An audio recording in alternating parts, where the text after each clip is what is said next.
말씀 보겠습니다. 요한복음 16장 8절에서 13절까지의 말씀입니다. 천천히 주의 말씀을 봉독합니다. 그가 와서 죄에 대하여, 의에 대하여, 심판에 대하여 세상을 책망하시리라. 죄에 대하여라 함은 저희가 나를 믿지 아니하며, 의에 대하여라 함은 내가 아버지께로 가니 너희가 다시 나를 보지 못하니며, 심판에 대하여라 함은 이 세상 임금이 심판을 받았음이니라. 내가 아직도 너희에게 이를 것이 많으나 지금은 너희가 감당지 못하리라. 그러하나 진리의 성령이 오시면 그가 너희를 모든 진리 가운데로 인도하시리니 그가 자의로 말하지 않고 오직 듣는 것을 말하시며 장래의 일을 너희에게 알리시리라. 아멘. 이 말씀은 우리 구주 예수 그리스도의 말씀입니다. 기도합니다. 하나님 아버지 감사합니다. 복되고 귀한 날 허락하시고 이처럼 주의 말씀을 듣게 하시니 많은 감사를 드립니다. 말씀의 생수가 되게 하시고 청량의 음료가 되게 하셔서 주의 뜻과 섭리와 영광을 깨닫는 복된 시간 되게 하옵소서. 이 종을 주 앞에 의탁하오며 우리 구주 예수님의 이름으로 기도하옵나이다. 아멘. 할렐루야. 지난 한 주간 주 안에서 평안하셨습니까? 오늘 한 주간도 주 안에서 강건하시며 하시는 모든 사업의 계획 위에 우리 구주 예수님의 크신 은혜와 은총이 늘 함께 하시기를 우리 구주 예수님의 이름으로 축원합니다. 교회에서 느끼는 감정은 교회가 자꾸 사람들이 좋아하는 것들을 만류하는 경향을 느낄 것입니다. 또한 새로운 문화를 받아들이지 못하고 구습에 매여 있는 것 같다 실증을 느낄 때도 있을 것입니다. 어쩌면 고리타분하고 막연한 미래에 관하여 이야기하는 것도 무엇인가 현실적이지 않다고 생각할 것입니다. 그래서인지 자기도 모르는 사이에 겉과 속이 다른 이중잣대를 적용하는지 가끔은 혼동을 일으킬 때도 있습니다. 그런데 우리가 알아야 하는 것은 내가 좋다고 다 선한 것은 아니며 내가 싫다고 다 악한 것은 아니다 하는 것입니다. 그러면 사람들은 무엇입니까?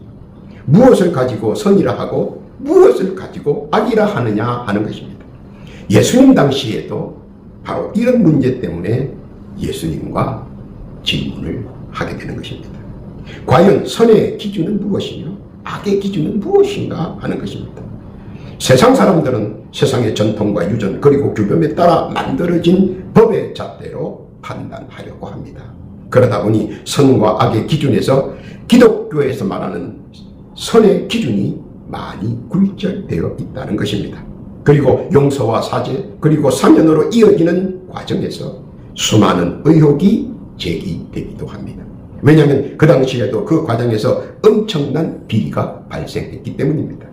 번제물의 횡령이라든가 속죄제의 속량 벌금을 임의로 규정하여 폭리를 취하고 그뿐만 아니라 추수감사제에서도 도를 넘는 폭거를 행하였습니다. 그렇게 할 수 있었던 원인은 해석상의 문제가 기인한 것입니다. 모든 말씀의 해석을 아전인수격으로 동문서답식으로 해석하여 진정한 말씀의 뜻과는 전혀 맞지 않고 점차 이해상충과 이해충돌로 오히려 일반 사람들은 더 혼미케 하였습니다. 또한 이로 인하여 갈등의 폭은 말할 수 없이 전폭되었고 이에 반하여 일반 대중들은 엄청난 정신적, 육체적 피해를 알게 모르게 당하게 되었습니다.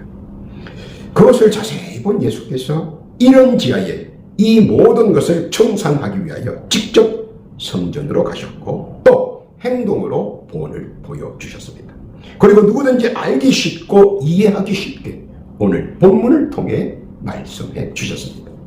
그 본문의 내용을 오늘 다시 한번 재조명하면서 주의 뜻이 어떤 것인가 한번 보겠습니다. 첫 번째로 9절에 죄에 대한 기준은 무엇인가 하는 것입니다. 보통 기독교에서는 죄의 기준을 두 가지로 분류합니다. 하나는 자범죄 그리고 또 하나는 원죄라고 합니다. 자범죄란 자기 스스로 행위를 통하여 지은 죄를 말합니다. 여기에는 여러 가지 함축한 것들이 많은데 보통 자기가 한 행동과 행위를 통해 나타난 결과를 말합니다. 그런데 이를 보통 종교에서 사용하는 언어인데 이를 사회에서도 접붙임을 하여 어떤 때는 종교의 죄와 사회의 죄를 구분치 못하고 사용하는 경향이 많이 있습니다. 그러나 좌범죄를 사회가 규범을 위해 만든 법을 위반하는 것은 우리가 소위 불법이라고 칭합니다. 사회에서 공동에 의해 만들어진 규범을 법이라 칭하고 위반하거나 어기면 불법자라고 하고 과태료나 벌금 혹은 징역으로 죄값을 치르면 됩니다. 그 후에 불법자에서 일반인으로 모든 것이 다시 정상으로 돌아옵니다. 그런데 여기서 헷갈리는 것이 있는데 불법과 자범죄의 의미가 대동소이하기에 가끔은 헷갈릴 수가 있다는 것입니다. 자범죄는 보통 10계명에서 나타난 10가지의 계명을 어겼을 때 쓰는 단어입니다. 그러니까 사람과 사람 사이에 일어났던 것에 대해서는 자범죄라 칭하지 않고 보통 불법이라고 칭하게 되는 것입니다. 불법은 사회법을 어겼을 때 사용하는 언어입니다. 그래서 불법은 경범죄나 징역형이나 모든 범죄의 행위를 마치고 죄값을 치르면 끝납니다. 자범죄도 마찬가지로 회개하면 다 용서함을 받고 끝납니다. 불법을 행하면 다시 죄값을 치르면 됩니다. 자범죄를 지으면 다시 회개하고 자신을 지키면 됩니다.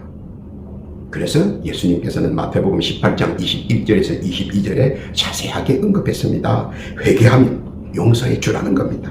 예수님께서는 수없이 끝까지 회개하는 사람, 수없이 끝까지 다 용서해 주라고 우리에게 권면하셨습니다. 그런데 한 가지 원죄는 그렇게 해서 끝나는 것이 아니고 끝까지 계속 따라다닙니다. 마치 꼬리표처럼 말입니다. 원죄는 무엇입니까? 그것은 최초의 인간의 조상이신 아담의 피와 살을 물려받은 우리에게 유전이 되어 내려오는 하나님께서 선언하신 불순종의 원죄입니다. 이것은 피와 살로 이루어진 인간은 누구라도 똑같이 적용되는 것입니다. 그런데 이 끈질긴 원죄를 해결하는 방법은 단 하나입니다. 그것은 예수를 믿는 것입니다. 예수를 믿으면 원죄가 도말됩니다. 히브리서 9장 28절 이하에 보면 이와 같이 그리스도도 많은 사람의 죄를 담당하시려고 단번에 들이신 바 되셨고 구원에 이르게 하기 위하여 죄와 상관없이 자기를 바라는 자들에게 두 번째 나타나시리라. 예수께서 우리의 죄를 담당하셨기 때문이라는 사실입니다. 요한복음 3장 16절 이하에 보면 하나님이 세상을 이처럼 사랑하사 독생자를 주셨으니 이는 저를 믿는 자마다 멸망치 않고 영생을 얻게 하려 하십니다. 하나님이 그 아들을 세상에 보내신 것은 세상을 심판하러 하심이 아니요 저로 말미암아 세상이 구원을 받게 하려 하십니다. 하나님의 원대한 뜻, 그것을 깨닫기를 바랍니다. 여기서 신자 천국이라는 말이 나옵니다. 예수께서 바로 이 부분을 말씀하시는 겁니다. 예수 믿고 구원받아 천국에 가라는 것입니다. 죄는 예수를 믿으면 도말된다는 것입니다. 무슨 뜻인지 깨닫기를 바랍니다. 둘째 10절에 보면 의에 대한 기준이 무엇인가 하는 겁니다. 의는 말씀을 기준의 선으로 해서 판단합니다. 말씀에서 의의 기초가 세워졌기 때문입니다. 그래서 말씀을 믿고 따르고 순종하면 의에 서 있는 자가 된다는 것입니다. 세상은 언제나 갈멜산의 산장과 같이 왁자지껄하는 세상입니다. 어쩌면 수많은 바알 신앙 사상을 가진 사람들과 아세라의 음양 신앙을 가진 사람들과 복세통을 이룹니다. 그들은 우리보다 더 많은 숫자로 다수결이란 이름으로 우리를 밀어붙입니다. 더하여 다수의 응집된 힘의 우위로 우리를 찍어 누르려고 합니다. 사실 그렇지 않습니까? 이 세상에는 너무나 많은 바알 신앙을 가진 사람들이 너무 많습니다. 아세라의 음양 신앙을 가진 사람들이 너무나 많습니다. 그들과 상대해야 한다는 것이 바로 우리의 지금 살고 있는 세상입니다. 열왕기상 18장 18절 이하에 보면 저가 대답하되 내가 이스라엘을 괴롭게 한 것이 아니라 당신과 당신의 아비의 집이 괴롭게 하였으니 이는 여호와의 명령을 버렸고 당신이 바알들을 쫓았습니다. 그런즉 보내어 온 이스라엘과 이세벨의 상에서 먹는 바알의 선지자 450인과 아세라의 선지자 400인을 갈멜산으로 모아 내게로 나오게 하소서. 여기서 보는 것은 뭡니까? 결코 숫자에 의해 혹은 다수라는 힘에 의해 주눅이 들거나 소심할 필요는 없다는 것을 가르쳐줍니다. 왜냐하면 이 같은 광경도 우리 주님께서는 성령을 통하여 모두 보고 계시기 때문입니다. 그리고 내가 신앙의 의의 길에서 말씀을 믿고 선언하고 선포하면 그대로 이루어 주십니다. 열왕기상 18장 37절 이하에 보면 여호와여 내게 응답하소서, 내게 응답하소서. 이 백성으로 주 여호와는 하나님이신 것과 주는 저희의 마음에서 돌이키게 하시는 것을 알게 하옵소서 하며 이에 여호와의 불이 내려서 번제물과 나무와 돌과 흙을 피우고 또 도랑에 물을 핥은지라 모든 백성이 보고 엎드려 말하되 여호와 그는 하나님이겠소이다. 여호와 그는 하나님이시로다 하니 말씀에 의해 바로 서 있는 사람은 나의 말 속에 의의 기준을 주어 믿는 자에게는 능치 못함이 없고 믿는 자 안에서 능력의 완성도를 더 높여준다는 사실입니다.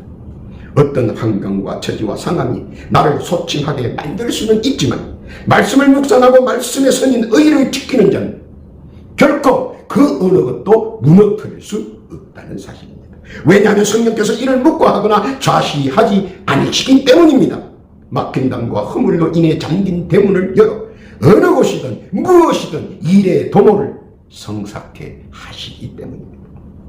그러므로 말씀을 심령 속에 새긴 사람은 심령 속에서 말씀 충만의 역사와 이로 인해 은혜 충만의 역사로 성화하고 더하여 능력 충만으로 나타난다는 사실을 믿으시기를 바랍니다. 의의 길은 언제나 능력이 함께합니다. 왜냐하면 말씀은 곧 의고 의는 곧 능력이기 때문입니다. 그 말씀의 뜻 믿으시기를 바랍니다. 세 번째는 11절 심판에 대한 기준은 무엇인가 하는 겁니다. 여러 가지 비약적 논리가 많이 존재합니다. 가장 간단하고 명료한 것은 심판대에 가지 않는 것이 최고의 선택입니다. 사람들은 말하지 않습니까? 경찰서 가지 않는 것이 최고의 선택이라고 말입니다. 다툼에 있어서 안 가는 것이 좋습니다. 그러므로 심판대에 가는 것 자체를 하지 말아야 합니다. 그것이 가장 좋은 방법입니다. 심판대는 성경에서는 두 가지로 언급하고 있습니다. 로마서 14장 10절에 이렇게 되어 있습니다. 내가 어찌하여 너 형제를 판단하느냐? 어찌하여 너 형제를 업신여기느냐? 우리가 다 하나님의 심판대 앞에 서리라. 기록되어 있을 때 주께서 가라사대 내가 살았노니 모든 무릎이 내게 꿇을 것이요 모든 혀가 하나님께 자백하리라 하였느니라. 이러므로 우리 각인이 자기 일을 하나님께 짓고 하리라. 그중 첫 번째는 하나님의 심판대에 가는 사람입니다. 고린도후서 5장 10절을 봅니다. 이는 우리가 다 반드시 그리스도의 심판대 앞에 드러나 각각 선악간에 그 몸으로 행한 것을 따라 받으려 함이라. 그 두 번째는 구세주 그리스도 심판대에 가는 것으로 구분되어 있습니다. 구분은 아주 간단합니다. 믿음을 고백한 사람과 그렇지 않은 사람으로 고백한 겁니다. 믿음을 고백한 사람은 그리스도의 심판대에 가는 것이요 그렇지 않은 사람은 하나님의 심판대로 가는 것으로 보면 됩니다. 그것을 어떻게 구분합니까? 남녀가 결혼하려면 정확하게 당당하게 프로포즈를 해야 하는 것과 같습니다. 자기의 신앙의 의사를 분명히 표명해야 한다는 것입니다. 그래야 심판대가 구분되어 간다는 것입니다. 심판대에서의 자기 변호와 자기 변경에 절실히 필요한 것이 있습니다. 물론 자기의 양심이 심판대 앞에서 모든 것을 고백하겠지만 믿음의 질적인 것에 대한 평가도 함께 포함하고 있기 때문입니다. 즉 말하자면 행위의 심판보다 믿음의 심판이 우선한다는 것입니다. 그러나 일말의 여지가 남아있는 것은 모든 혀가 자백하기 때문입니다. 로마서 14장 11절 이하에 보면 기록되었을 때 주께서 가라사대 내가 살았노니 모든 무릎이 내게 꿇을 것이요 모든 혀가 하나님께 자백하리라 하였느니라. 이러므로 우리 각인이 자기 일을 하나님께 짓고 하리라. 그러므로 속일 수는 절대 없습니다. 자기 혀를 자기 자신이 어떻게 통제하겠습니까? 그러나 믿음 안에서는 죄사함의 기회를 주신다는 겁니다. 언제까지냐면 심판에 대한 것을 알기까지입니다. 그러나 알아야 하는 것은 그 기회가 갑자기 사라질 수 있다는 것입니다. 권면하기는 그 전에 깨닫고 믿음의 길로 빨리 돌아오라는 것입니다. 내일이라도 심정지가 된다면 그 기회는 사라지는 것입니다. 하나님의 심판대는 무엇을 하는 것입니까? 지옥의 삼청천을 통해서 고통의 굽이기를 판결하지만 그리스도의 심판대는 면류관의 등급을 수여하는 자리입니다. 그것을 잘 알아야 합니다. 고린도전서 3장 8절 이하에 보면 심는 이와 물주는 이가 일반이나 각각 자기의 일하는 대로 자기의 상을 받으리라고 말씀했습니다. 심판이 두렵다면 한시 빨리 예수를 믿고 죄 사함을 받고 말씀을 믿고 의지하고 순종하고 행동할 때 심판과는 거리가 멀어지고 오히려 마지막 날에 주님을 영접하는 무리수에 들어가 있다는 사실입니다. 그런 신앙인이 되기를 우리 주께서는 바라시는 겁니다. 예수를 믿고 그리스도의 심판대에 가서 면류관의 상급을 받을 수 있는 모든 이가 되기를 우리 구주 예수께서는 바라신다는 것입니다. 깨닫기를 바랍니다. 네 번째는 13절 장래의 일이란 무엇을 말하는가 합니다. 사람은 세상에서 길면 백여면 살고 가장 염두에 두는 것이 희노애락입니다. 100년 동안 살면서 사람들의 시선은 늘 희노애락에 그 포인트가 꽂혀 있습니다. 그래서 인생살이에서 원하고 바라는 희노애락에 그것을 위해 노심초사하고 절치부심하고 와심상담합니다. 그러나 우리가 다 알듯이 자기 혼자 노력한다고 될 일은 결코 아니라는 사실 또한 모두들 잘 알고 있습니다. 인권, 물권, 영권이 사방 각처에서 나를 도와줘야 한다는 사실 또한 익히 잘 알고 있습니다. 그런데 사실 잘 알지 못하는 것이 있습니다. 그래서 우왕좌왕하게 되고 이곳저곳 귀동냥을 하게 됩니다. 그 어간에 사기도 당하고 강탈도 당하고 억울하게 빼앗기기도 하고 또 여러 가지 고초를 당하기도 합니다. 그러나 차츰 대인관계가 문제가 생기기 시작합니다. 또 편향적인 신앙관으로 편집된 인생으로 곤혹스럽게 살아갈 수도 있습니다. 그러나 이 모든 것 또한 누구의 잘못은 결코 아닙니다. 왜냐하면 내가 잘못 방향을 설정했기에 그렇게 되어버린 것입니다. 누구를 원망하거나 미워하거나 정오할 필요는 없습니다. 그래서 이런저런 꼴을 보다 보니 소극적인 사람이 되어가고 속 좁은 편협한 사람으로 되어져 가는 것입니다. 그러나 그 절망의 끝에서 다시 되돌아보면 우리에게는 우리를 사랑하시는 하나님이 계시고 우리를 위해 애타게 시선을 주시는 분이 있다는 사실 깨닫기를 바랍니다. 그래서 권면하는 것입니다. 그분에게 한번 마음을 주고 기대해 보라는 것입니다. 그분은 돈을 달라는 것도 아니요 또 우리에게 무엇을 해달라는 것이 아니라 편하게 한 번쯤 기대해 보라는 것입니다. 편한 마음으로 마음 편히 기대고 단순하게 하나님의 말씀을 한번 믿어보고 예수님의 복음을 한번 받아보고 성령님을 친구 삼아 한번 살아보라는 것입니다. 왜냐하면 그들은 최소한 속이지 않고 속이려 들지 않고 진실과 함께 하기 때문입니다.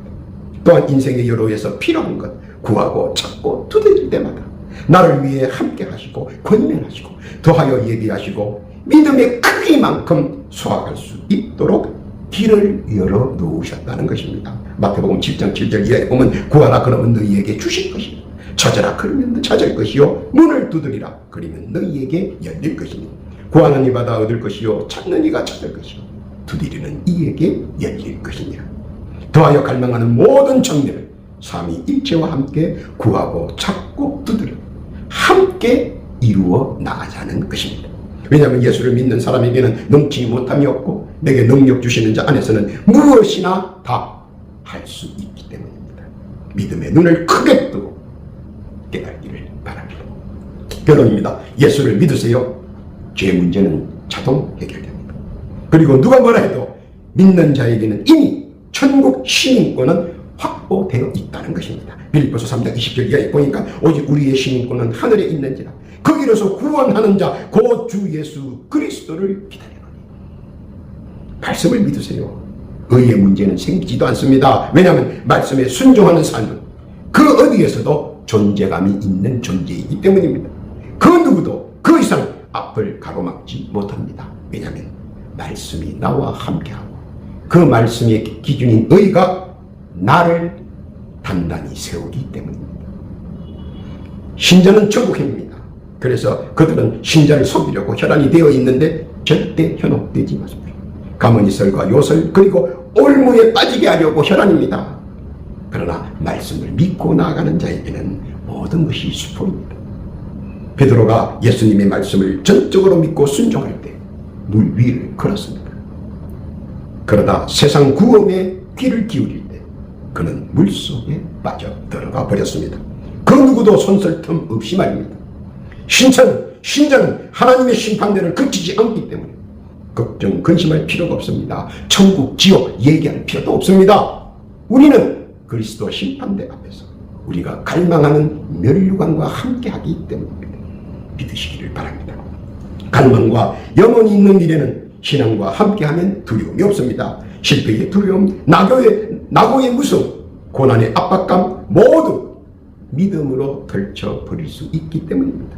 우리는 어디를 가든 어디에 있든 주님과 함께하기 때문입니다. 그래서 믿음으로 주 예수와 함께하는 길은 성공이란 글자품이 반드시 우리를 따라다닙니다. 이것이 신앙이고 믿음인 것입니다.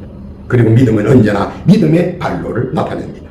그것은 야고보서 2장 26절에 영혼 없는 몸이 죽은 것 같이 행함이 없는 믿음은 죽은 것이라.